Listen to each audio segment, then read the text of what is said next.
Coba sekali lagi, shalom semuanya. Selamat pagi semuanya. Pastinya hari ini kita sangat mengucap syukur karena sudah masuk di minggu terakhir di bulan Desember di tanggal 22. Sebentar lagi kita akan melalui tahun 2024. Pagi hari ini, yuk sama-sama saya ajak kita masuk saat teduh, kita mengucap syukur sama Tuhan. Mari kita mengingat kebaikan Tuhan sepanjang 2024 ini.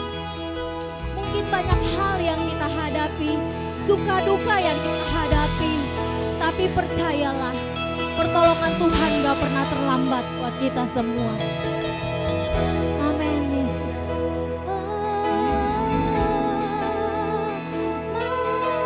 Terima kasih Tuhan. Terima kasih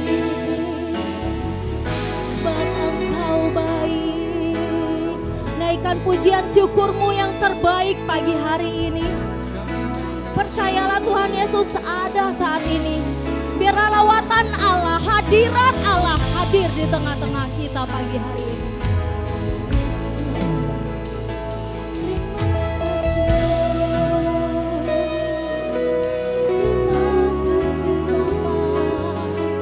Terima kasih Tuhan. Syukur kami kepadamu.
Bersyukur padamu Tuhan atas kasih-Mu. Kami mau bermazmur, ku bermazmur bagi nama-Mu yang kudus. Haleluya. Sebab Engkau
tinggikan Engkau pagi hari ini Tuhan.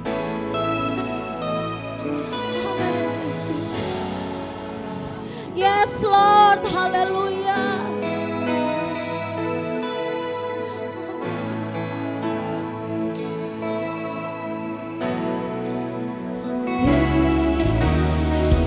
Tinggikan dirimu mengatasi langit, kemuliaan-Mu Tuhan. Katakan kemuliaan-Mu Tuhan, kemuliaan-Mu Tuhan, kebesaran-Mu Tuhan, kebesaran-Mu Tuhan, mengatasimu.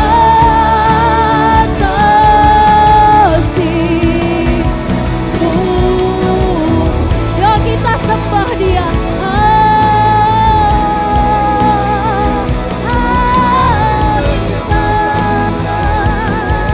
We worship You Lord. Terima kasih Tuhan. Terpujilah Engkau Tuhan. Oh Jesus, Engkau ajaib di tempat ini. Engkau layak ditinggikan. Haleluya, haleluya. Terima kasih Tuhan. Kami mau nyanyikan pujian yang terbaik Tuhan. Kami mau memuliakan Engkau di hari ini ya Bapa. Terima kasih Tuhan. Oh Jesus, oh Jesus, haleluya, haleluya. Lawat kami Yesus, terima kasih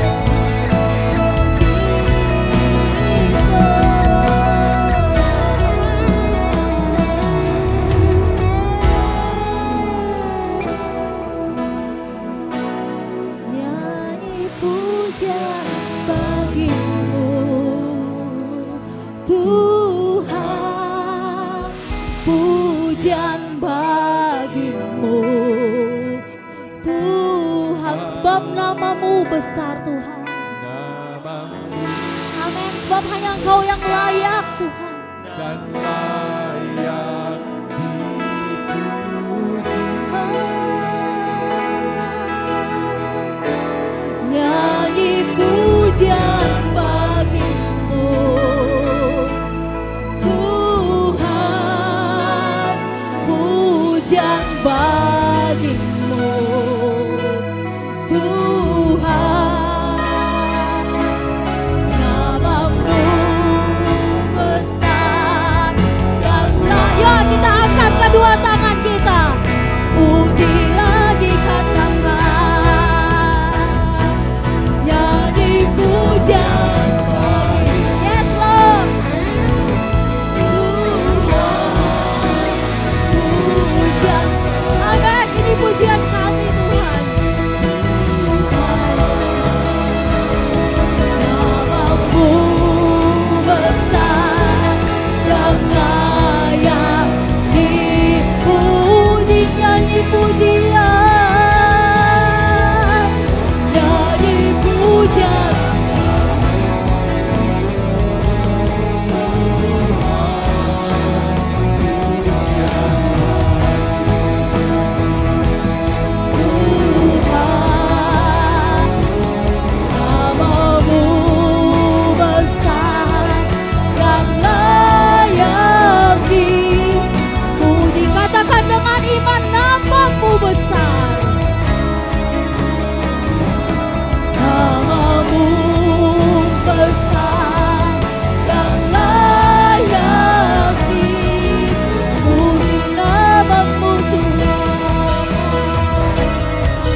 besar Tuhan.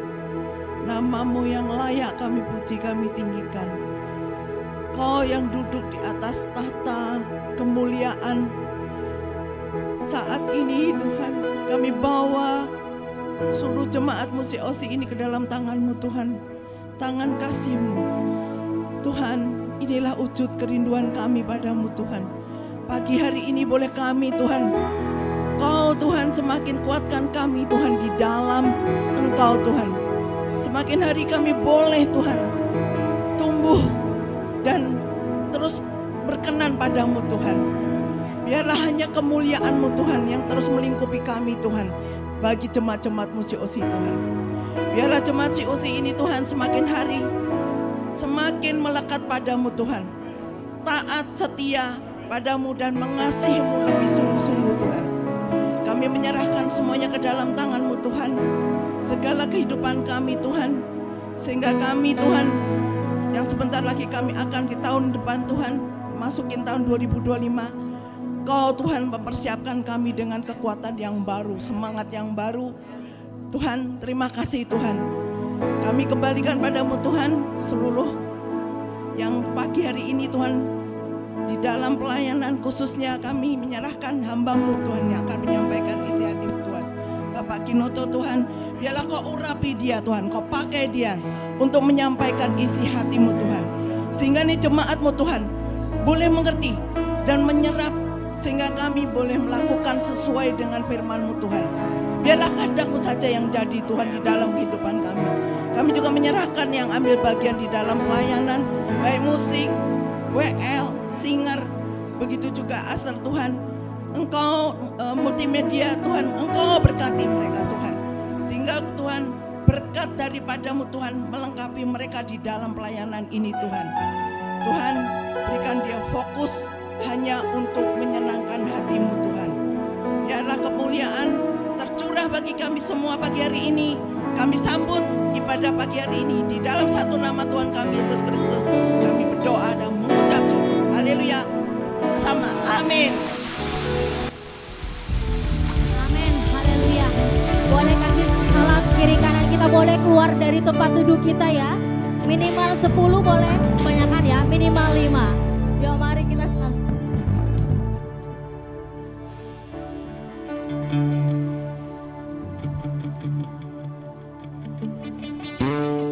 Saya percaya hadirat Allah ada di tempat ini, amin. Yuk kita mengguncang sorga, amin. Kita mau masuk di hadiratnya, amin.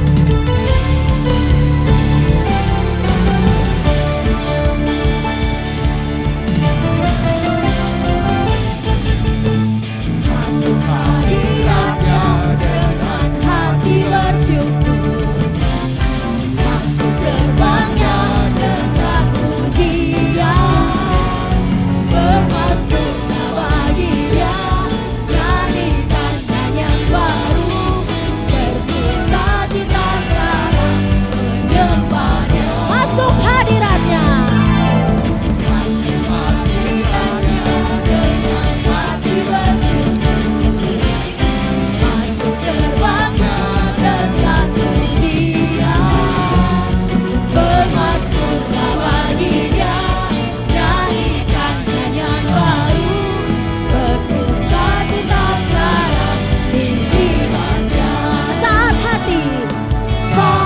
hati bersyukur dan jiwa pun bersuka, hadirat Allah nyata dalam pujian. Saat kami menyembah dan tangan pun terangkat, Tuhan hadir dalam pujian umat. Yuk lebih lagi.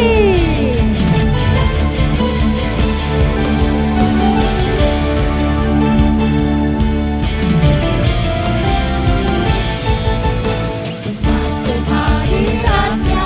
Saya mau lihat wajah-wajah mengucap syukur pagi hari ini. Gerbangnya dengan pujian, bermasmur bagi Dia, nyanyikan nyanyian baru, bersukacita sekarang tinggikan. Masuk hadiratnya. Masuk hadiratnya bersyukur, masuk gerbangnya dengan pujian. Bermasmurlah bagi Dia, nyanyikan nyanyian baru, bersuka cita sekarang tinggikannya. Saat hati bersuka, saat hati bersyukur dan jiwa pun bersuka. hadirat Allah nyata dalam pujian. Saat kami menyembah dan tangan pun terangkat, Tuhan hadir dalam pujian. Boleh tepuk tangan di atas kepala semua. Tangan hati bersyukur dan jiwa pun bersuka. Hadirat Allah nyata dalam pujian. Saat kami menyembah dan tangan pun terangkat, Tuhan hadir dalam pujian. Katakan Tuhan hadir. Tuhan hadir dalam pujian. Lagi katakan Tuhan hadir dalam pujian Tuhan. Haleluya. Boleh sama-sama sorakan haleluya. Amin. Sebab kita tahu Dia Tuhan Allah yang benar. Amin.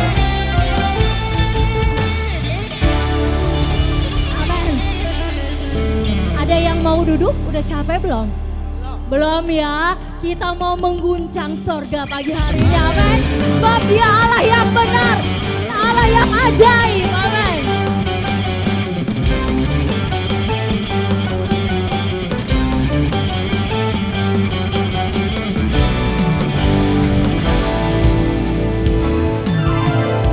Kau gunung batuku dan kau kota bentengku, tak akan ku ragu. Kau menjamin hidupku, kau keselamatanku, dan kau yang membelaku, tak akan ku takut. Kuasamu di dalamku.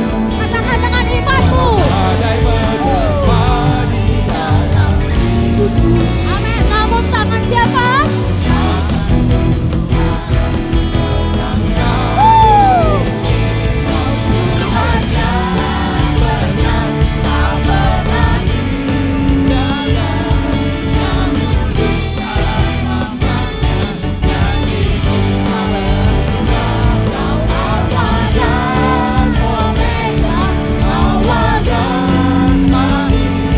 Semesta alam memuja, Engkau Tuhan yang benar.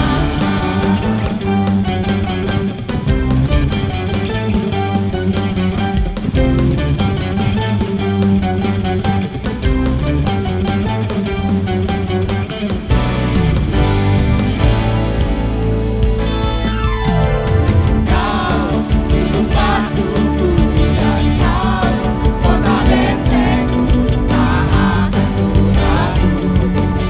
Kau menjamin hidupku, kau keselamatanku, dan kau yang membelaku, tak akan ku ragu.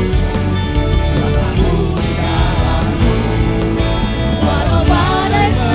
Ini iman kami Tuhan. Namun tanganmu mengangkat. Ya, lambaikan tangan. Kau Tuhan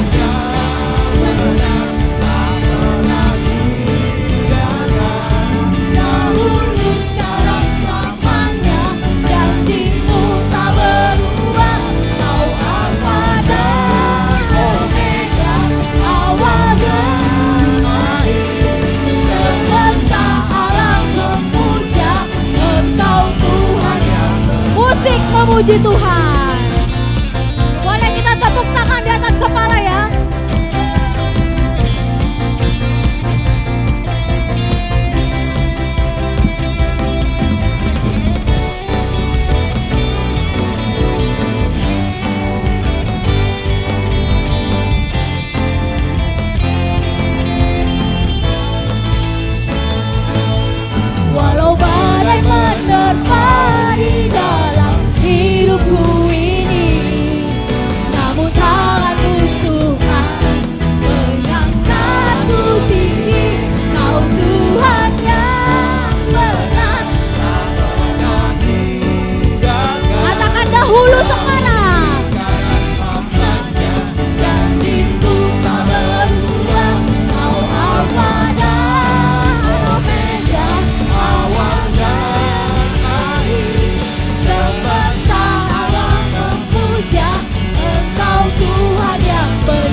sukacita hari ini. Amin.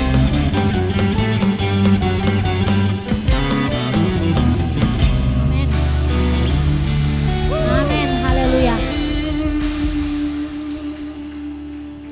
Kau terbesar dan mulia, ajaib semua perbuatanmu.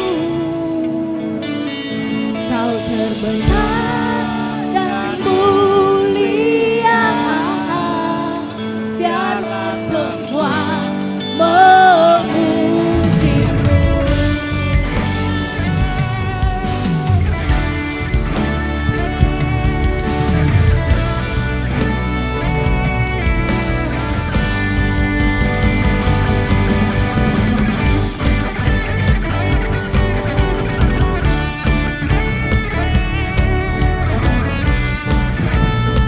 Katakan segenap hati.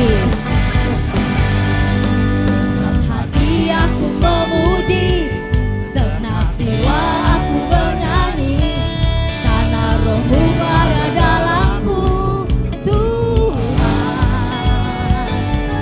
Ku angkat tanganku memuji, ku angkat suara dan bernyanyi, karena Roh-Mu ada dalamku, Tuhan. Ya mari menyanyi, mari menari memuji, ungkapkan sukacita di hati. Kau terbesar dan mulia, ajaib semua perbuatanmu. Kau terbesar dan mulia, biarlah semua memujimu. Jemaat Tuhan saja katakan kau terbesar. Kau terbesar.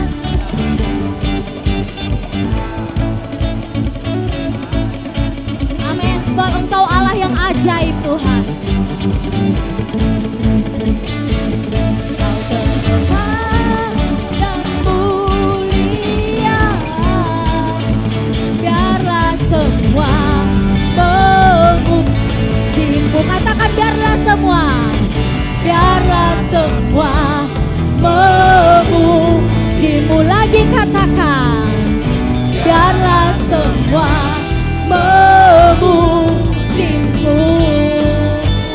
Haleluya. Biarlah setiap yang bernafas memuji Tuhan. Amin. Silakan duduk semuanya.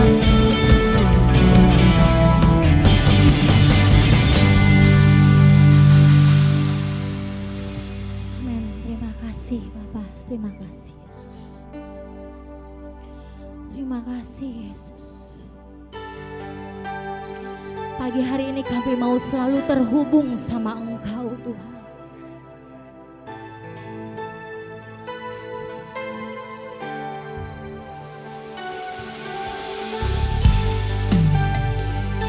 Amin Yesus. Layakan Tuhan Yesus.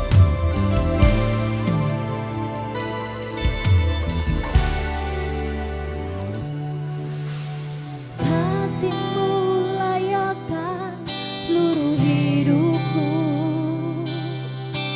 mampukanku melakukan yang Kau inginkan.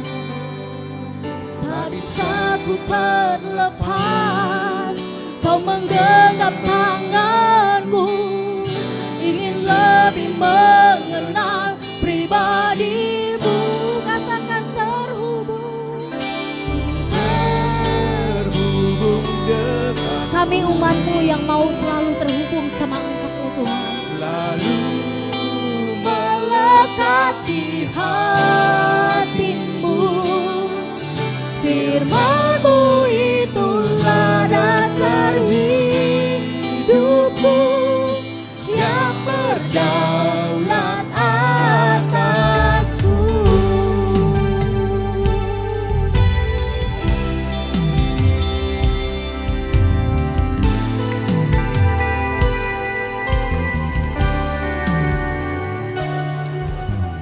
Kasih-Mu layakkan seluruh hidup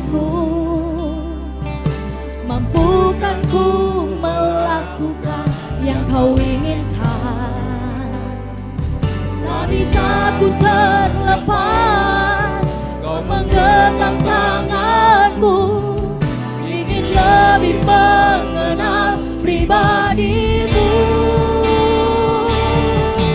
Ku terhubung denganmu,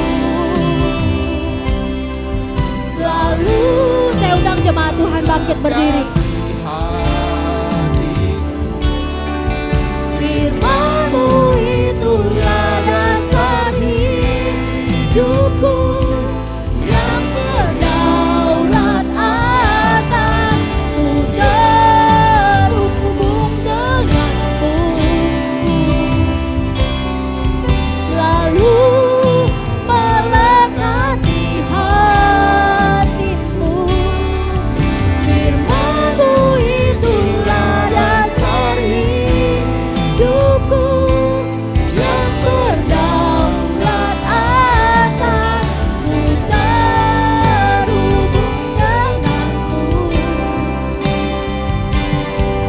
lalu melekat di hatimu. Firman-Mu itulah dasar hidupku, yang berdaulat atasku. Firman-Mu itulah dasar hidupku, yang berdaulat atasku. Firman-Mu itulah dasar hidupku, yang berdaulat atasku.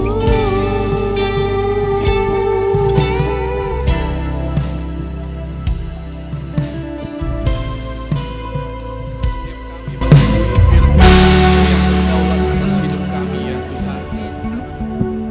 Kami mengundang Engkau hadir dalam kehidupan kami, membimbing jalan hidup kami, membawa kami makin hari makin kuat, makin hari makin bertumbuh makin dalam pengenalan kami akan Engkau. Sebentar hamba-Mu mau menyampaikan pesan-Mu ya Tuhan pakai hamba-Mu. Urapi setiap kami yang hadir pada ibadah pada pagi hari ini, sehingga pesan Tuhan, firman Tuhan boleh bertumbuh dalam setiap hati kami, memberi kami kekuatan untuk kami menyongsong masa depan di tahun 2025 yang sebentar akan kami masuki ya Tuhan. Kami butuh Tuhan, mulai saat ini, tahun depan, sampai selama-lamanya, Engkau yang kami butuhkan. Terima kasih Bapa, kami siap dengar firman-Mu dalam nama Tuhan Yesus. Haleluya. Amin. Silakan duduk Bapak Ibu Saudara sekalian. Thank you WL dan pemusik luar biasa. Silakan bisa ditampilkan multimedia.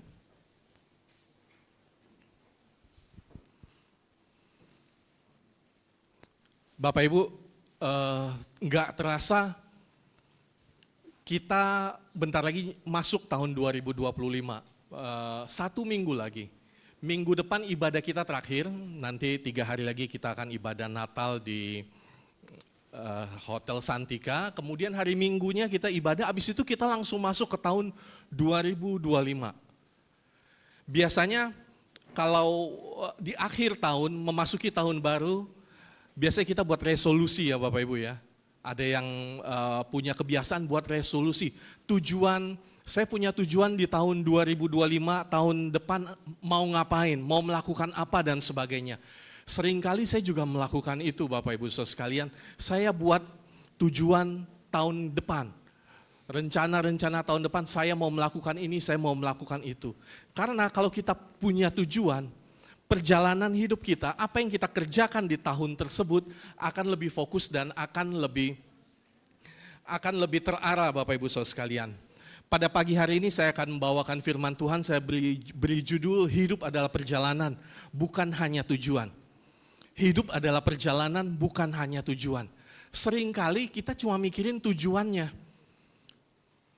Setiap akhir tahun kita buat tujuan saya, apa yang saya mau kerjakan di tahun depan. Tapi kita jarang sekali memikirkan bagaimana perjalanannya, bagaimana kita melakukannya. Bapak Ibu, punya tujuan bukan berarti kita pasti akan berhasil meraih tujuan tersebut. Betul ya Bapak Ibu ya? Kalau hanya punya tujuan, kita nggak akan bisa berhasil meraih tujuan tersebut. Kita perlu perjalanan, perlu langkah-langkah yang mendukung kita meraih dan berhasil pada tujuan tersebut. Kalau punya tujuan, saya ada mengcapture 2 berita dari kompas.com. Beritanya gini, viral video mobil tercebur ke sungai akibat ikutin Google Maps. Kemudian yang ini baru-baru ya, Bapak Ibu mungkin ada yang ngikutin di awal Desember kemarin, 3 orang di India tewas jatuh dari jembatan usai ikuti Google Maps. Apakah Google bisa dituntut? Kadang kita punya tujuan aja nggak menjamin kita sampai di tujuan. Bahkan sekelas Google Map aja yang punya peta terakurat, peta terbesar, peta paling valid di dunia. Kalau kita cuma punya tujuan, cuma masukin tujuannya ke tempat A, ke tempat B, tapi kita nggak seksama ngikutin jalannya, bisa seperti ini, ikutin Google Maps bisa masuk sungai. Saya pernah kejadian juga mungkin sekitar 7-8 tahun yang lalu. Suatu saat saya pergi ke Jawa, ikutin Google Maps karena memang belum pernah ke sana malam-malam karena ada istri dari karyawan meninggal, malam-malam saya berangkat beserta satu supir. Di Google Maps jaraknya cuma setengah jam. Ikutin, karena malam kita ikutin. Rupanya titiknya itu ada di belakang gunung. Jadi kita malam-malam itu masuk sampai nggak ada jalan lagi, nggak ada motor lagi, nggak ada orang lewat lagi. Suatu saat ada motor lewat, kita cepet-cepet tanya, Pak itu depan ke desa itu ya? Iya desanya memang di situ, tapi Bapak harus lewatin gunung. Jadi akhirnya harus putar. Bapak Ibu, perjalanan itu penting sekali. Bukan hanya kita harus punya tujuan, tetapi kita harus concern terhadap perjalanan. Oke. Watchman ini pemimpin rohani dari Cina, dia bilang begini, banyak orang Kristen puas dengan tujuan mereka, tetapi mereka mengabaikan perjalanan mereka. Banyak orang Kristen puas dengan tujuan mereka, tetapi mereka mengabaikan perjalanan mereka. Dalam Alkitab pun, Bapak Ibu, saya mau mengajak kita melihat dari Kejadian 12, ini cerita tentang Abraham. Bapak Ibu, saya sudah ambil beberapa ayat, kalau Bapak Ibu mau baca cerita aslinya, nanti bisa di rumah, beberapa ayat saya ambil, kita ikuti sama-sama cerita tentang Abraham. Kejadian 12 ayat 1, berfirmanlah Tuhan kepada Abram, pergilah dari negerimu dan dari sanak saudaramu dan dari rumah bapamu ini ke negeri yang akan kutunjukkan kepadamu. Aku akan membuat engkau menjadi bangsa yang besar, memberkati engkau serta membuat namamu masyhur dan engkau akan menjadi berkat. Aku akan memberkati orang-orang yang memberkati engkau, mengutuk orang-orang yang mengutuk engkau, dan olehmu semua kaum di bumi akan mendapat berkat. Lalu pergilah Abram seperti yang difirmankan Tuhan kepadanya. Dan Lot pun ikut bersama-sama dengan dia. Abraham berumur 75 tahun ketika ia berangkat dari Haran. Kemudian Kejadian 15, 3 pasal sesudahnya. Lalu Tuhan membawa Abram keluar serta berfirman, coba lihat ke langit, hitunglah bintang-bintang jika engkau dapat menghitungnya. Maka firman-Nya kepadanya, demikianlah banyaknya nanti keturunanmu.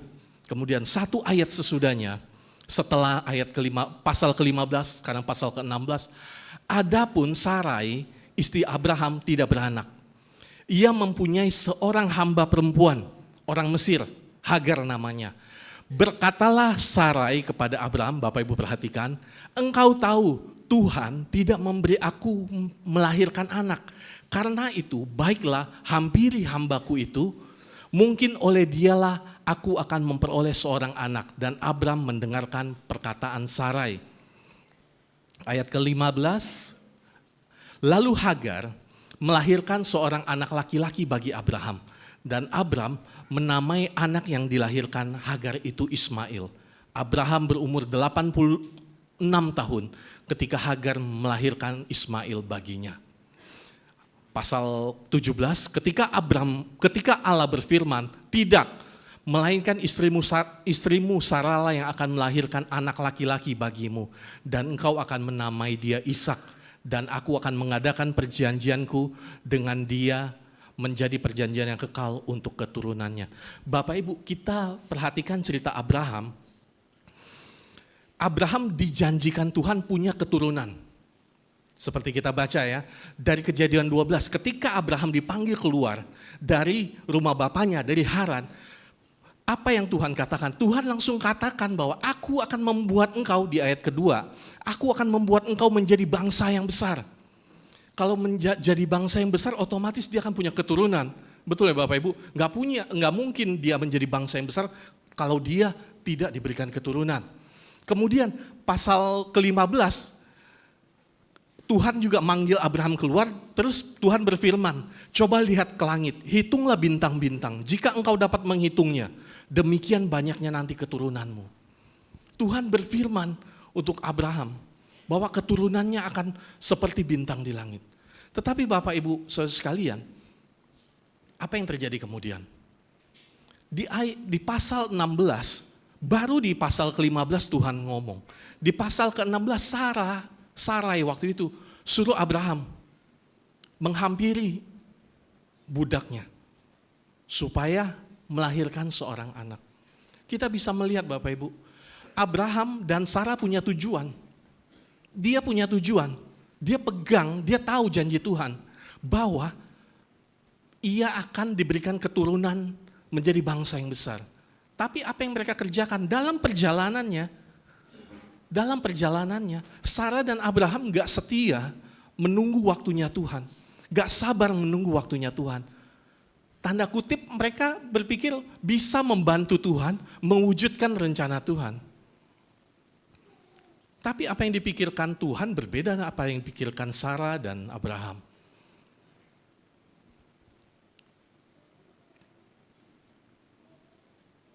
Kadang rencana Tuhan, tujuan yang baik, seringkali dirusak dengan perjalanan yang salah. Seperti apa yang terjadi pada Abraham dan Sarah.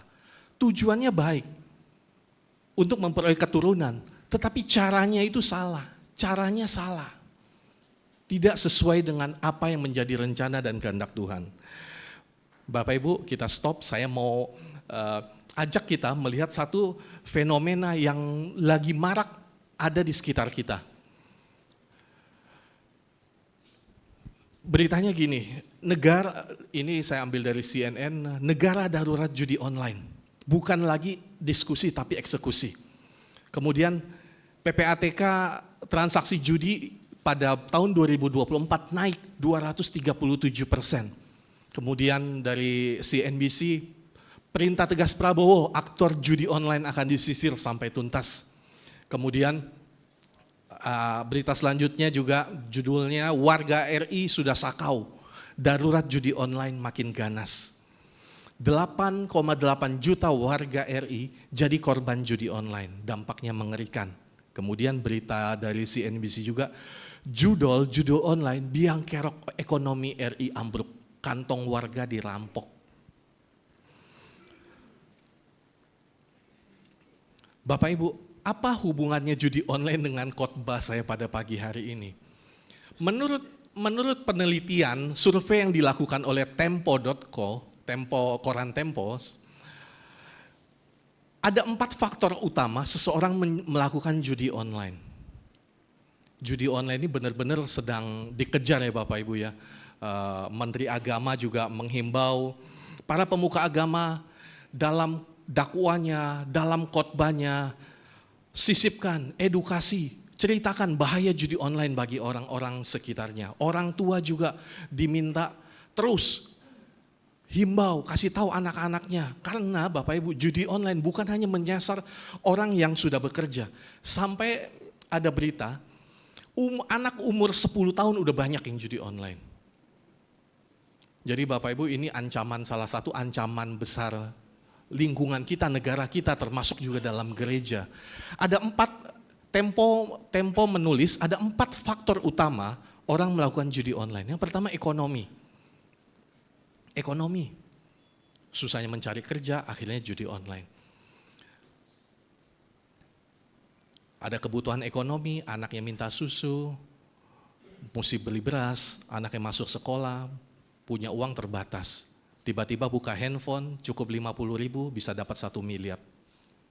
Iklan seperti itu. Saya rasa mungkin banyak di antara kita yang ketika buka handphone pernah melihat iklan judi online. Karena menurut data 70% dari pengguna internet di Indonesia pernah melihat atau sering melihat iklan judi online di handphonenya. Yang pertama faktor ekonomi, kedua lingkungan, kanan kirinya main, ditawari. Mungkin yang nawari juga agent atau salesnya atau dapat komisi, seringkali seperti itu. Karena belakangan ini ketika pemerintah mulai memblokir, memban situs-situs judi online, sekarang banyaknya sales itu offline. Jadi di lingkungan A dia pasang agent, dari agent tersebut akan mendapat komisi dari deposit pelaku judi online. Kemudian karena ada kesempatan, mudah. Kalau dulu orang mau judi dia harus pergi ke Genting, ke Makau, keluar. Kalau enggak di tempat-tempat yang ilegal, sambil dijagain takut digerebek. Tapi sekarang di rumah sambil rebahan. Jangan-jangan bisa sambil ngasuh anaknya, bisa melakukan judi online. Kesempatannya terbuka sekarang. Kemudian kurangnya kesadaran individu. Banyak yang menganggap bahwa judi online itu hiburan atau games. Kurangnya kesadaran individu. Sebenarnya Bapak Ibu, judi online itu bukan hiburan. Judi online itu bukan hiburan. Dari RRI, Menkominfo sebut judi online masuk kategori scam. Scam itu apa? Penipuan. Judi online itu penipuan Bapak Ibu. Penipuan. Kenapa? Berbeda dengan judi zaman dulu yang kemungkinan menangnya 50-50. Kalau pasang besar kan ada kemungkinan kan muncul besar 50%, muncul kecil 50%. Atau misalnya ganjil genap gitu. Ganjil genap. Kan bedanya cuma 50%. Tapi kalau judi online itu scam Bapak Ibu. Penipuan. Kenapa? Di belakangnya ada algoritma, di belakangnya ada komputer, ada program yang memang diatur membuat orang kecanduan. Pertama kali main menang, kedua kali main menang. Besok pinjam uang istri, ambil uang belanja, masukin, kalah. 10.000 menang, 20.000 menang, besok 150.000 kalah. Terus dipikir lagi, pasti menang lagi, 150.000-nya harus balik lagi, pasang 300. Apa yang terjadi? Kalah. Pasang 300 kalah, harus pasang 500 supaya balik modal, pinjam. Pasang 500, tuyul, diambil tuyul, kalah lagi. Udah kalah, muncul iklan, pinjol ilegal. Oke, kita pinjam 1 juta supaya modal-modal yang kalah kemarin balik lagi, ambil pinjol 1 juta, masukin lagi, menang kalah? Kalah. Pinjolnya jatuh tempo, muncul lagi, memperpanjang pinjol yang lain. Kan lingkaran setan Bapak Ibu, lingkaran setan. Kemudian judi online, CNN bilang, candu judi online sama bahayanya dengan candu narkoba. Dan di RSCM sendiri sudah dirawat, ada perawatan. Karena judi online itu sudah seperti candu. Detik bilang 100 orang kecanduan judi online dirawat di rumah sakit. Ini rumah sakitnya RSCM. RSCM sudah merawat. Jadi mungkin di lingkungan Bapak Ibu melihat ada yang kecanduan judi online, nggak bisa dilepas, bawa ke RSCM. Apa hubungannya dengan khotbah hari ini Bapak Ibu? Saya balik ke tadi. 4 faktor utama orang melakukan judi online, pertama tuh ekonomi. Tujuannya baik Bapak Ibu. Anaknya mau masuk sekolah, uangnya kurang. Butuh uang 1,5 juta, punya uang 150.000. Anaknya mau beli buku 300.000, baru punya uang 100.000. Bapaknya, orang tuanya berusaha cari bagaimana supaya anaknya bisa bayar uang sekolah, bisa ambil rapot. Tapi seperti saya sampaikan, kadang tujuannya benar. Seperti Abraham, tujuannya benar. Tujuannya benar, ingin punya keturunan, tapi caranya salah. Begitu juga pada masa kini, tujuannya kadang benar. Untuk nafkah istri, untuk beli belanja rumah, untuk bayar uang sekolah, tapi caranya salah. Banyak yang terjebak, banyak yang berpikir lewat judi online bisa meraih tujuan. Tujuannya supaya anaknya bisa sekolah, uang belanja, dan sebagainya.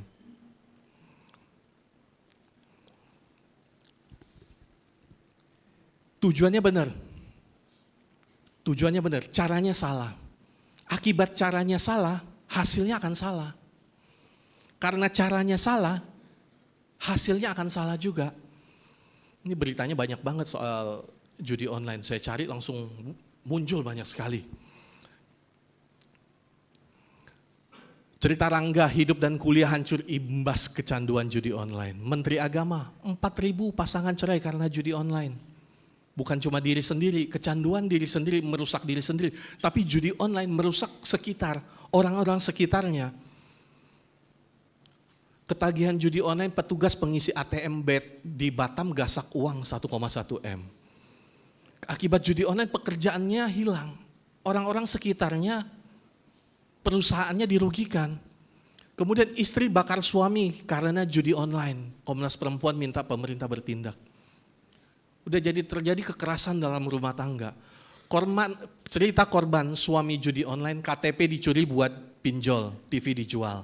Ini mulai dari TV judi online. Kemudian habis dari TV, cerita politikus PDIP, bapak di NTT jual anak 11 bulan buat main judol. Pertama jual TV, habis itu jual anak. Itu di NTT ya. Yang lebih dekat lagi di sini. Ayah di Tangerang jual anak kandung 15 juta untuk judi online.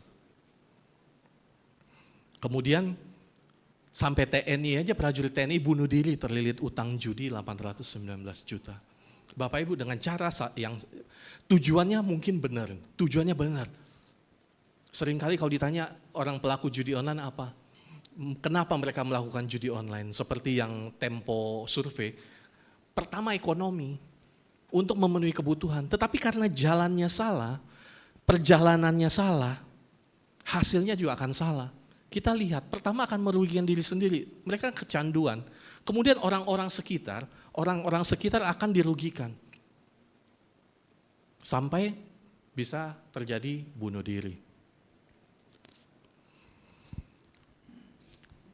C.S. Lewis bilang begini, pernah menulis, kamu tidak bisa sampai ke tempat yang benar dengan menempuh jalan yang salah.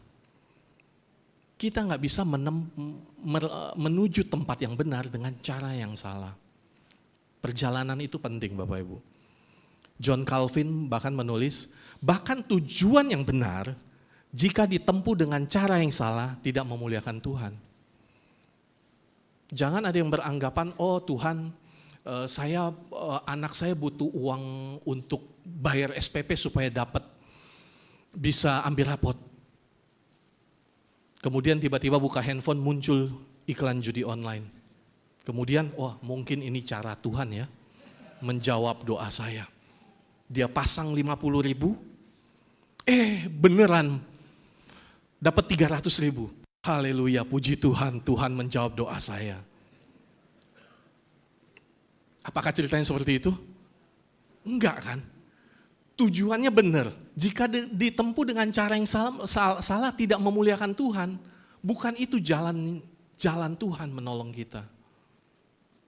Bapak Ibu, kita masuk, ada 4 pesan Alkitab membekali perjalanan hidup kita menuju tujuan ilahi.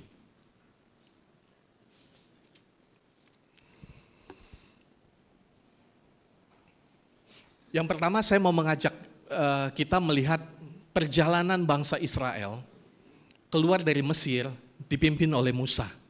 Jadi 4 pesan ini saya ambil semua dari cerita perjalanan Musa membawa bangsa Israel keluar dari Mesir menuju tanah perjanjian. Perjalanan selama 40 tahun ini memberikan banyak cerita dan kekuatan bagi kita semua. Ulangan 8, nikmati proses yang pertama. Tuhan hadir di setiap langkah.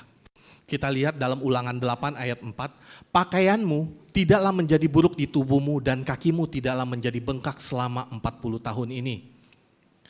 Kemudian di Keluaran 13:21, Tuhan berjalan di depan mereka pada siang hari dalam tiang awan untuk menuntun mereka di jalan dan pada waktu malam dalam tiang api untuk menerangi mereka sehingga mereka dapat berjalan siang dan malam. Keluaran 16 ayat 4, lalu berfirmanlah Tuhan kepada Musa, sesungguhnya aku akan menurunkan dari langit hujan roti bagimu. Namun maka bangsa ini akan keluar dan memungut tiap-tiap hari sebanyak yang perlu untuk sehari. Supaya mereka kucoba apakah mereka hidup menurut hukumku atau tidak. Keluaran 16 ayat 13. Pada waktu petang datanglah berduyun-duyun burung puyuh yang menutupi perkemahan itu. Dan pada waktu pagi terletaklah embun sekeliling perkemahan itu. Dalam perjalanan umat Israel keluar dari perbudakan Mesir menuju tanah perjanjian, kita bisa melihat proses Tuhan hadir. Tuhan hadir dalam setiap langkahnya. Jadi pesan pertama Bapak Ibu, nikmati proses. Kita punya tujuan. Bapak Ibu ada dibagikan buku ya, ada dibagikan buku, boleh minta satu?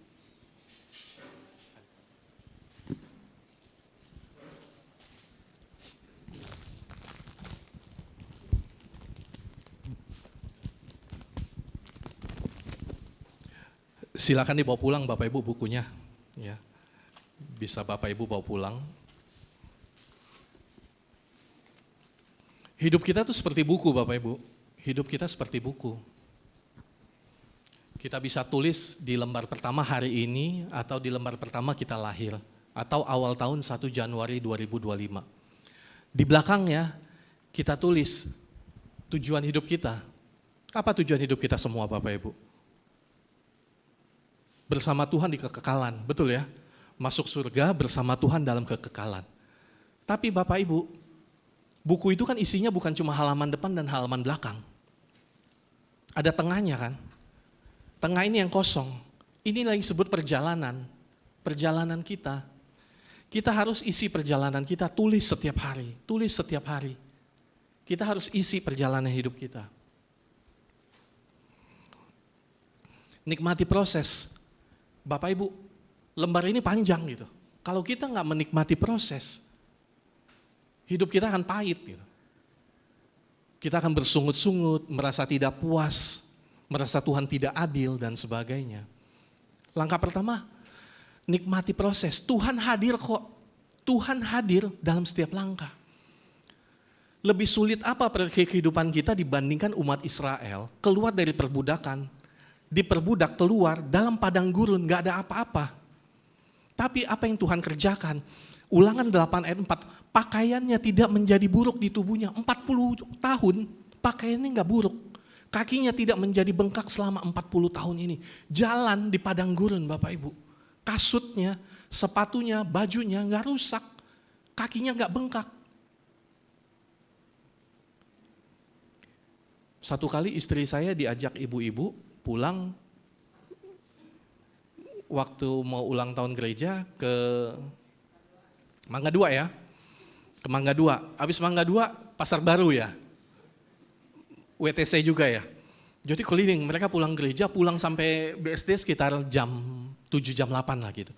Pulang-pulang istri saya bilang, kakinya pegel banget.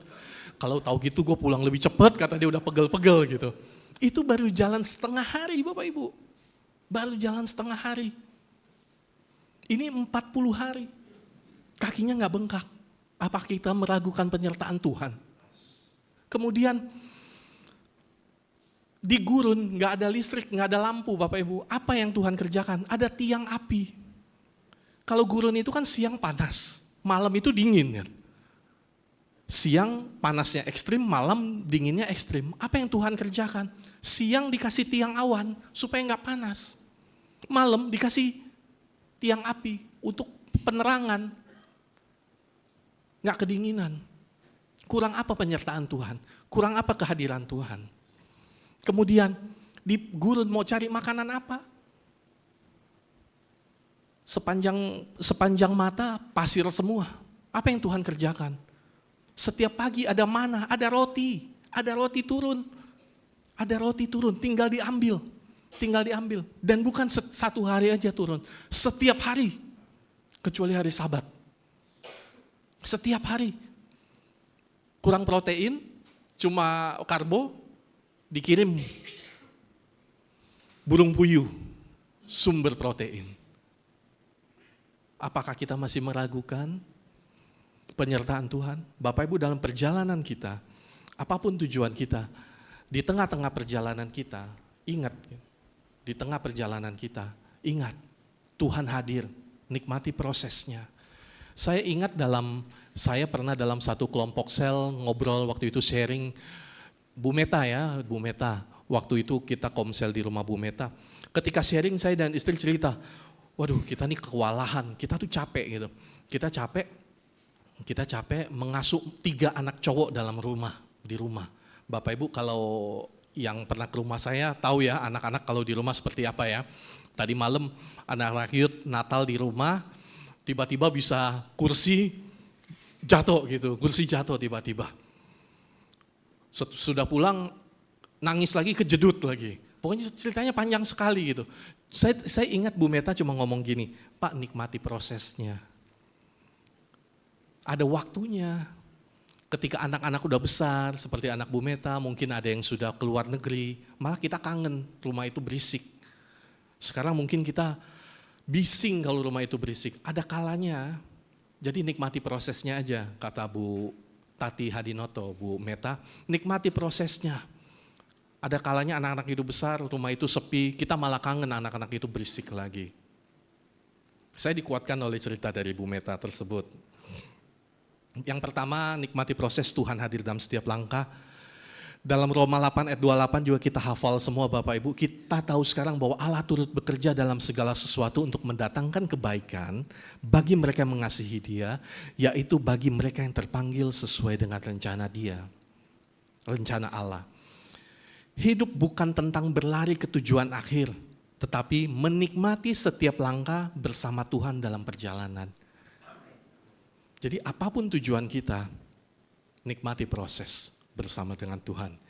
Yang kedua Bapak Ibu, jadilah setia di perjalanan, bukan hanya di tujuan. Saya bacakan, kita lihat lagi dalam Keluaran 16. Ketika lalu berfirmanlah Tuhan kepada Musa, sesungguhnya aku akan menurunkan dari langit hujan roti bagimu, maka bangsa itu akan keluar dan memungut tiap-tiap hari sebanyak yang perlu untuk sehari, supaya mereka kucoba apakah mereka hidup menurut hukumku atau tidak. Dan pada hari yang ke-6, apabila mereka memasak yang dibawa mereka pulang, maka yang dibawa itu akan terdapat 2 kali lipat banyaknya dari apa yang dipungut mereka sehari-hari. Bilangan 9 ayat 22.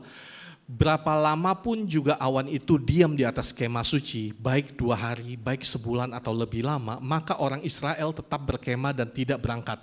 Tetapi apabila awan itu naik, barulah mereka berangkat. Bapak Ibu, yang kedua, jadilah setia dalam perjalanan. Kadang kita harus setia. Bukan hanya kadang perkara besar, perkara kecil pun harus setia Bapak Ibu. Kadang kita hanya peduli perkara besar.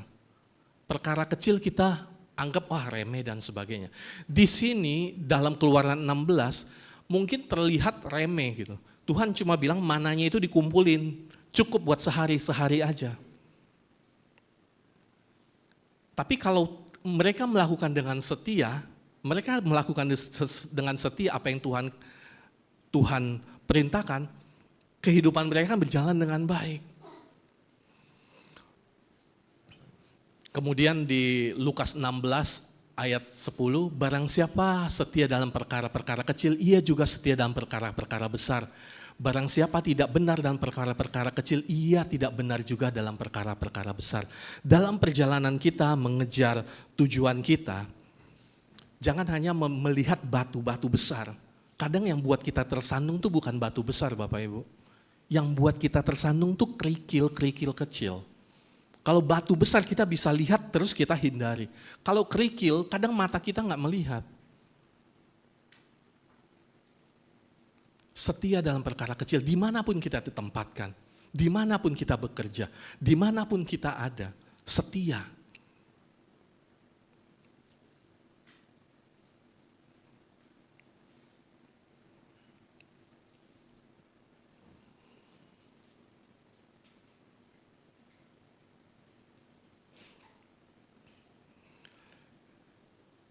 Hidup kita bukan hanya mengejar hal-hal besar Bapak Ibu. Gereja kita nggak minder kok dengan gereja-gereja yang baru buka terus jumlahnya 500. Ibadah pertama mereka 300, ibadah 1 bulan kemudian mereka jadi 500, 1 tahun kemudian mungkin 750, 1000, 1500. Kita nggak minder Bapak Ibu. Kita nggak minder. Kita juga nggak sombong melihat gereja kita 2 tahun jemaatnya 200, orang lain gerejanya 10 tahun jumlahnya 75 atau 50. Kita juga nggak sombong. Karena kita tidak sedang berkompetisi dengan mereka. Kita nggak sedang kejar-mengejar dengan mereka. Kita setia. Gereja kita mencoba untuk terus setia terhadap apa yang Tuhan berikan, apa yang Tuhan percayakan. Kita nggak berkompetisi dengan mereka. Kita berkompetisi dengan diri sendiri. Kenapa? Kita berkompetisi dengan diri sendiri. Di tahun 2025, kita harus lebih baik daripada kita yang di tahun 2024. Kita harus bertambah dalam mengenal Tuhan. Kita harus bertambah tinggi melayani Tuhan. Di tahun 2025 dibanding 2024, kita berkompetisi dengan diri sendiri. Kita nggak berkompetisi dengan gereja-gereja lain. Jadi kita pastikan setiap tahun kita bertumbuh. Gereja ini bertumbuh makin hari makin baik, makin hari makin baik. Yang kedua, jadilah setia dalam perjalanan bukan hanya dalam tujuan. Yang ketiga Bapak Ibu, Tuhan membentuk kita melalui perjalanan. Ulangan 8, ingatlah kepada seluruh perjalanan yang kulakukan atas kehendak Tuhan Allahmu. Yang kau lakukan atas kehendak Tuhan Allahmu di padang gurun selama 40 tahun, ini dengan maksud merendahkan hatimu dan mencobai engkau untuk mengetahui apa yang ada dalam hatimu, yaitu apakah engkau berpegang pada perintahnya atau tidak. Jadi ia merendahkan hatimu, membiarkan engkau lapar dan memberi engkau makan mana yang tidak kau kenal dan yang juga tidak dikenal oleh nenek moyangmu, untuk membuat engkau mengerti bahwa manusia hidup bukan dari roti saja, tetapi manusia hidup dari segala yang diucapkan Tuhan. Bapak Ibu, perjalanan kita itu membentuk karakter kita, membentuk hidup kita.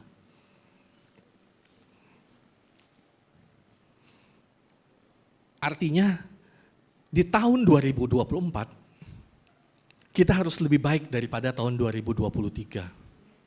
Di tahun 2025 nanti, kita harus lebih baik daripada 2024. Karena perjalanan kita membentuk karakter kita. Dulu mungkin belum aktif, sekarang sudah mulai aktif di Komsel atau di Oikos. Dulu biasa aja datang ke gereja. Tapi karena sudah aktif, biasa Bapak Ibu, kalau nggak kenal kan nggak ada konflik. Kalau udah kenal baru mulai ada konflik. Betul kan Bapak Ibu? Kalau nggak pernah menyapa kan nggak pernah bermasalah, tetapi ketika sudah dalam kelompok sel, cerita, ngobrol dan sebagainya, baru muncul konflik. Konflik itu harus kita jadikan cara untuk membentuk kita lebih baik. Perjalanan hidup kita membentuk kita.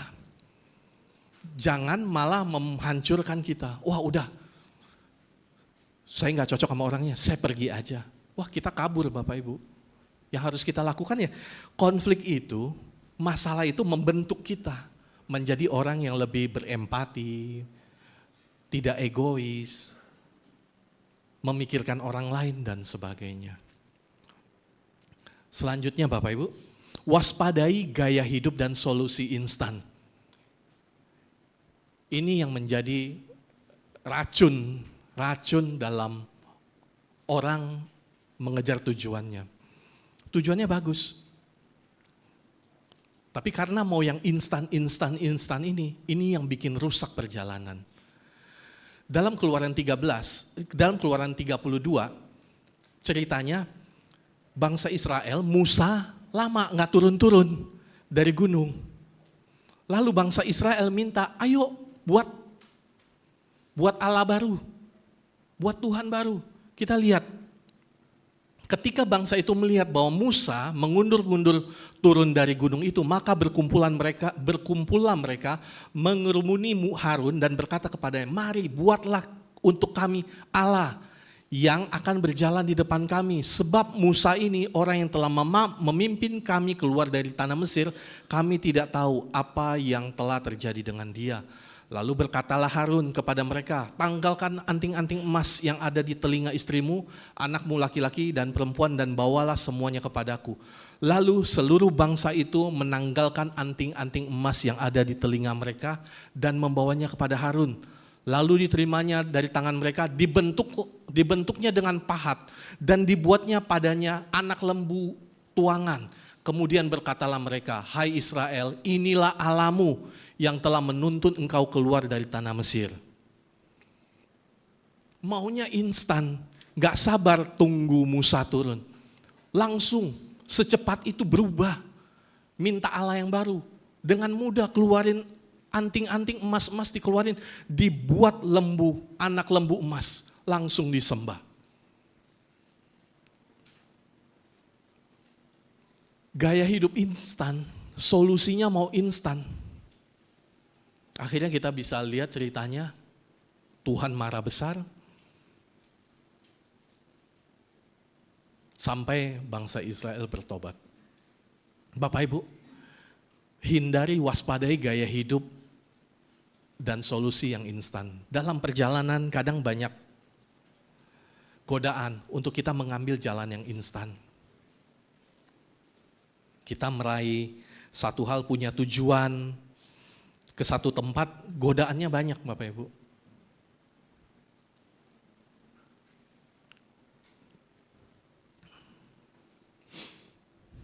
Saya tutup dengan ketika kamu membuat keputusan, kamu sedang menulis ceritamu sendiri. Bapak Ibu, hati-hati buat keputusan.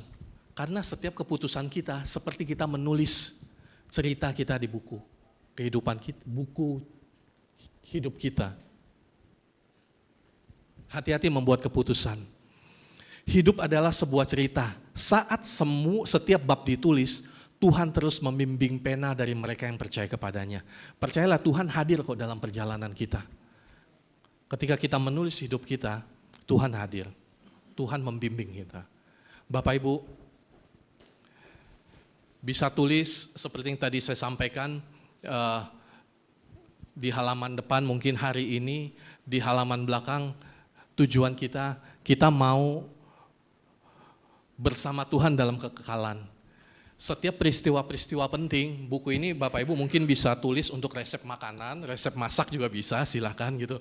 Tapi kalau Bapak tulis untuk menulis peristiwa-peristiwa penting dalam hidup kita, peristiwa-peristiwa penting, mungkin suatu saat ketika kita menjauh, kita ada peristiwa penting, sudah setahun saya tidak pernah ke gereja, sudah setahun saya meninggalkan Komsel. Bapak Ibu harus ingat, di belakangnya tuh tujuan kita loh. Cerita awal dan akhir harus nyambung. Cerita awal dan akhir harus nyambung. Pastikan perjalanan hidup kita sesuai dengan tujuan akhirnya. Bahwa kita mau bersama Tuhan dalam kekekalan. Ketika perjalanannya sudah melenceng, bisa kok cerita diubah. Saya tidak pernah ke gereja. Kita buka lembaran baru lagi. Saya mulai lagi ke gereja. Saya mulai lagi aktif dalam kelompok sel. Saya mulai lagi melayani.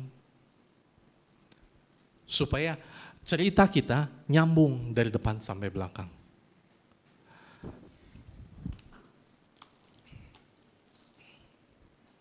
Tuhan memberkati kita semua, kita tundukkan kepala, kita berdoa.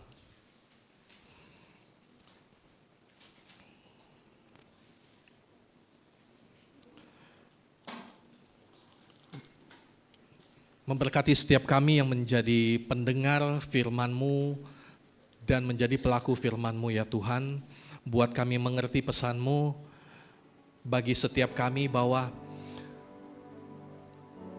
kami harus menjaga hidup kami dengan baik-baik, dengan hati-hati.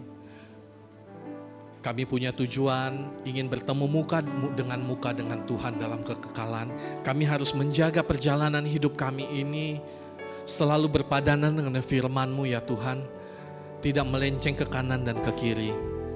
Mungkin ada saatnya kami jatuh. Tapi kami mau ingat bahwa tujuan hidup kami dalam kekekalan untuk bersama Engkau. Dan kami percaya Tuhan tidak akan pernah meninggalkan kami. Kami dapat bangkit kembali, berjalan kembali, menuju panggilan Tuhan bagi setiap kami. Meteraikan kami ya Bapa dengan firman-Mu, buat kami, sehingga firman-Mu dapat membuat kami semakin hari semakin tangguh, semakin hari semakin bertumbuh. Dalam nama Tuhan Yesus, puji hormat kemuliaan hanya bagi nama-Mu. Haleluya. Amin. Tuhan memberkati kita semua.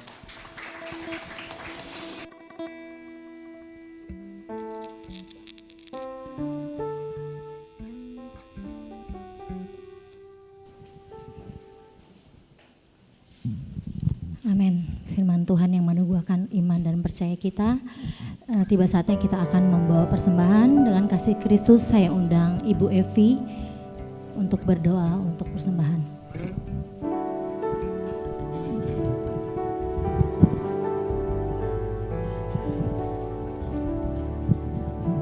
Mari Bapak Ibu kita bersatu dalam doa. Terima kasih ya Tuhan untuk kasih-Mu, kebaikan-Mu dalam kehidupan kami ya Bapa. Terima kasih untuk berkat firman-Mu pada pagi hari ini ya Tuhan. Biarlah dalam setiap langkah perjalanan hidup kami hanya mengandalkan Engkau saja ya Bapa. Tuhan memberkati firman-Mu pada pagi hari ini ya Bapa. Juga memberkati Pak Kinoto yang sudah menyampaikan firman-Mu ya Tuhan yang begitu indah dalam kehidupan kami.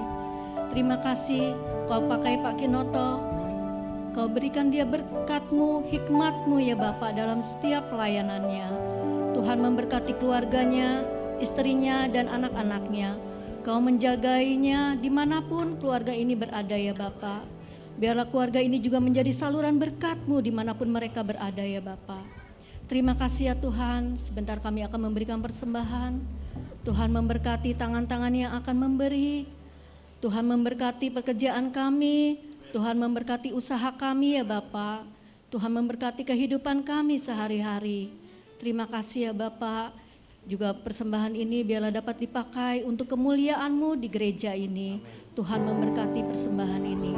Kami berdoa dan mengucap syukur hanya di dalam satu nama, yaitu Tuhan Yesus Kristus. Haleluya.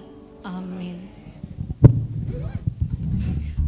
Silakan membawa persembahan ke depan. Kita angkat satu pujian.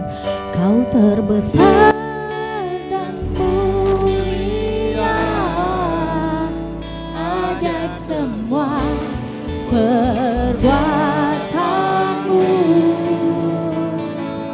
Kau terbesar dan mulia,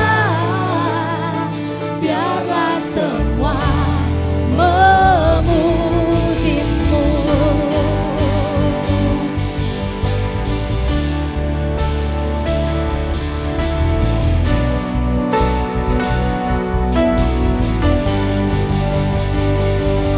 Saya mengangkat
mendengarkan pengumuman.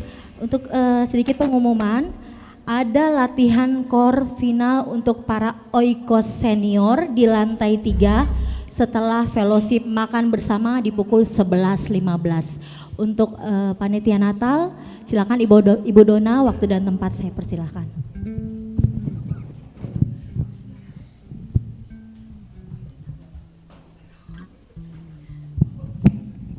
Shalom. Jangan bingung kenapa tiba-tiba ibu-ibu ini naik ke panggung ya.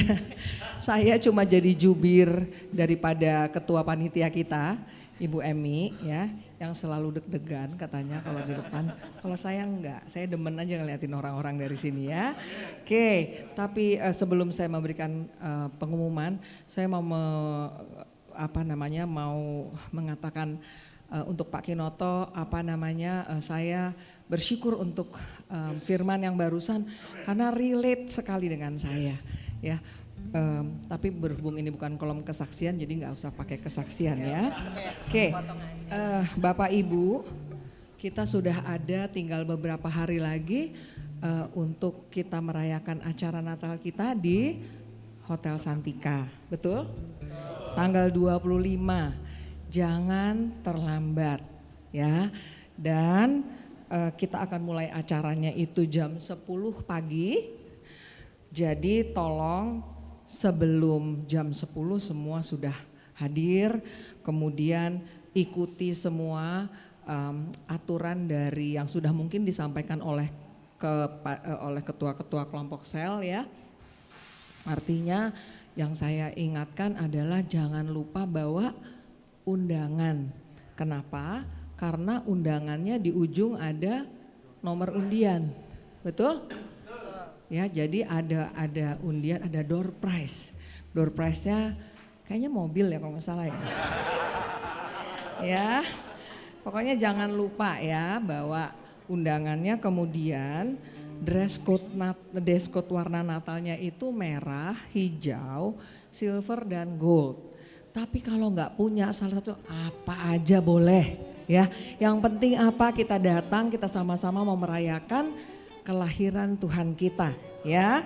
Jadi jangan peduli kalau nggak adanya ungu pakai, ya. Kemudian yang kedua adalah dana untuk kita merayakan Natal ini, panitia masih membuka kantong dananya kalau ada yang masih mau memberikan persembahan, mau yang menyalurkan persembahan kasihnya untuk perayaan Natal, boleh disampaikan ya. Kebutuhan dana Natal ini adalah 35 juta, yang sudah terkumpul pada sampai hari ini adalah 30.790.000. Kekurangannya sedikit, cuma 4.200.000 sitial, oke? Ya. Jadi dan juga yang terpenting adalah kalau masih ada yang mau berpartisipasi untuk menyediakan hadiah-hadiah untuk door prize, panitia menerima dengan tangan terbuka. Oke. Ya. Nah, ini yang penting juga adalah bagi jemaat yang datang dengan berkendara mobil. Mohon maaf ya, bukannya di kota-kotakan tetapi yang datang dengan menggunakan kendaraan mobil itu disediakan free parking alias parkir gretong. Oke? Ya, parkirnya gratis. Nah, Anda datang, Anda bawa tiket parkirnya ya saya rasa ya dan minta dicap di resepsionis, betul? Begitu aturannya, Bu? Langsung datang dan ke resepsionis kan untuk minta dicap sehingga Anda boleh free parking. Ya. Kemudian kayaknya udah, yang terpenting juga adalah begini. Di Hotel Santika itu persis di depan venue kita, di depan ruangan di mana kita akan merayakan Natal itu ada playground kecil ya, enggak terlalu besar tetapi playground itu ada di depan tangga. Jadi untuk ibu-ibu orang tua yang punya anak-anak kecil, tolong memperhatikan anak-anaknya masing-masing. Ya, kenapa? Karena guru-guru sekolah minggu juga tidak tidak bisa memperhatikan dan mengatur anak-anaknya, anak-anak sekolah minggu kali ini karena semua guru-guru juga sibuk untuk menjadi pengisi acara dan sebagainya. Jadi tolong sangat, karena itu sangat dekat dengan tangga ya. Jadi itu untuk orang tua, saya rasa itu saja. Jadi kita akan bertemu nanti tanggal 25, kita akan sama-sama merayakan hari kelahiran Juru Selamat kita. Terima kasih, Tuhan memberkati.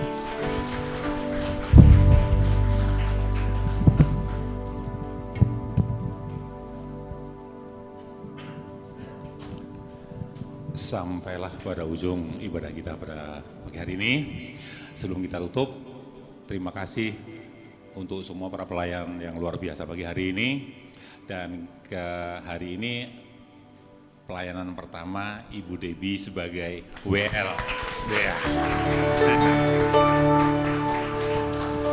Sedikit menyambut dari khotbah Pak Kinoto hari ini, bahwa setiap kita memiliki tujuan hidup. Benar saudara ya? Ada yang nggak punya tujuan hidup? Semua punya tujuan hidup. Yang pertama pasti tujuan hidup kita yaitu hidup dalam kekekalan. Yang kedua, kita punya tujuan hidup ketika kita cita-cita ketika kita masih ada di dunia, betul ya? Semua punya cita-cita toh? Bagaimana supaya kita nanti mencapai cita-cita kita dua-duanya, tapi tetap hidup kita berkenan di hadapan Tuhan? Satu hal, kita ingat salah satu nasihat yang ditulis dalam kitab Amsal, yaitu Amsal 3 ayat 6 kalau nggak salah. Akuilah dia dalam segala jalanmu, maka akuilah dia sama. Akuilah dia dalam segala lakumu, maka ia akan meluruskan jalanmu. Amin. Akuilah dia dalam segala lakumu. Kenapa? Mau diakui tidak diakui bahwa dia itu ada, hadir dalam setiap waktu, setiap saat, setiap jalan kita, setiap aspek hidup kita, dia hadir. Jadi akui dia. Maka ketika saudara dan saya mengakui bahwa dia hadir dalam setiap jalan langkah kita, maka hidup kita tidak akan berani sembrono. Paling tidak saudara tidak akan tersangkut sama judol dan apa tadi? Pinjol dan yang lain-lainnya. Maka hidup kita berkenan di hadapan Tuhan, cita-cita kita tercapai sesuai dengan kehendak Tuhan, dan nanti kita tinggal bersama dengan di surga bersama Tuhan sampai kekekalan. Amin. Mari kita bangkit berdiri. Haleluya. Tuhan Yesus, terima kasih Tuhan untuk firman-Mu pagi hari ini mengingatkan kepada setiap kami bahwa kami semua memiliki tujuan yang baik, memiliki tujuan hidup yang sangat baik. Yang utama tentunya kami ingin hidup kekal bersama dengan Engkau di dalam surga Tuhan. Dan dalam kehidupan kami sehari-hari kami juga memiliki, masing-masing memiliki cita-cita yang ingin kami capai Tuhan Yesus. Untuk itu Tuhan, biarlah kami akan menikmati perjalanan kami. Selama kami Engkau berikan waktu untuk hidup di dunia ini, kami akan menikmatinya bersama dengan Engkau Tuhan. Karena kami tahu setiap langkah hidup kami, situasi keadaan apapun, Engkau tetap ada bersama-sama dengan kami. Engkau tidak akan meninggalkan kami. Dalam keadaan banyak persoalan permasalahan, Engkau tetap ada bersama dengan kami. Dalam keadaan sukacita semua berjalan dengan baik, Engkau tetap ada bersama dengan kami. Untuk itu, ajar kami untuk mengucap syukur dalam segala hal. Oleh karena kami tahu, karena kami memiliki Allah yang selalu hadir dalam kehidupan kami. Terima kasih Bapak. Sebentar kami akan akhiri ibadah kami dan kami akan lanjut fellowship dan anak-anak akan melanjutkan latihan dan sebagainya. Tuhan sucikan, kuduskan, berkati makanan yang sudah tersedia di luar sana. Apapun yang tersedia, kiranya menjadi berkat bagi tubuh jasmani kami, menjadi kesehatan, kekuatan kami, sehingga kami akan kembalikan untuk kemuliaan nama Tuhan Yesus. Jemaat yang kasih Tuhan, ibadah sudah selesai. Ulanglah dengan membawa berkat anugerah dari Allah Bapa. Cintanya yang tidak pernah habis-habisnya terus menyertai hidupmu. Kuasa Roh Kudus akan terus menuntunmu, memimpinmu dari tiap langkah demi langkah dalam hidupmu, sehingga hidupmu tetap berkenan di hadapan Tuhan. Sampai pada waktunya nanti, kita kita semua akan mencapai tujuan akhir. Kita semua akan tetap sama. Kita akan tetap bersama-sama. Yaitu tinggal bersama dengan Bapa di surga. Biar segala berkat itu tercurah atas kita, menyertai langkah-langkah kita dari sekarang sampai selama-lamanya. Di dalam nama Tuhan Yesus berkat ini diturunkan. Haleluya.